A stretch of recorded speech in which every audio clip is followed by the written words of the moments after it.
ಡೈಸ್ರೈ 2 hours 1 minute ಇರೋ ಈ cinema ಥಿಯೇಟರ್ಗಳಲ್ಲಿ release ಆಗಿ 80+ crores ಕಲೆಕ್ಷನ್ ಮಾಡಿ ಈಗ OTTನಲ್ಲಿ ರಿಲೀಸ್ ಆಗಿದೆ. Acted by Pranav Mohanlal, directed by Rahul Sadasivan. Genre horror movie. IMDb rating 7.3 out of 10.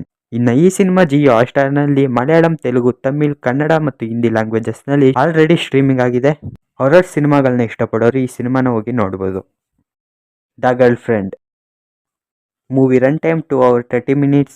Acted by Rashmika Mandanna and Dikshit Shetty. IMDb rating 8 out of 10. ಈ cinema ನೆಟ್ಫ್ಲಿಕ್ಸ್ನಲ್ಲಿ Telugu, Tamil, Kannada, Malayala ಮತ್ತು ಹಿಂದಿ ಲ್ಯಾಂಗ್ವೇಜಸ್ನಲ್ಲಿ ಸ್ಟ್ರೀಮಿಂಗ್ ಆಗಿದೆ. ನೀವೇನಾದರೂ ಈ ಸಿನಿಮಾನ ನೋಡಬೇಕು ಅಂತ ಅಂದ್ಕೊಂಡಿದ್ರೆ ಒನ್ ಟೈಮ್ ಹೋಗಿ ನೋಡ್ಬೋದು. ಇನ್ನಷ್ಟು OTT ಅಪ್ಡೇಟ್ಸ್ ಮತ್ತು ರಿವ್ಯೂಸ್ಗಾಗಿ ನಮ್ಮ ಚಾನಲ್ನ ಸಬ್ಸ್ಕ್ರೈಬ್ ಆಗಿ. ಥ್ಯಾಂಕ್ಸ್.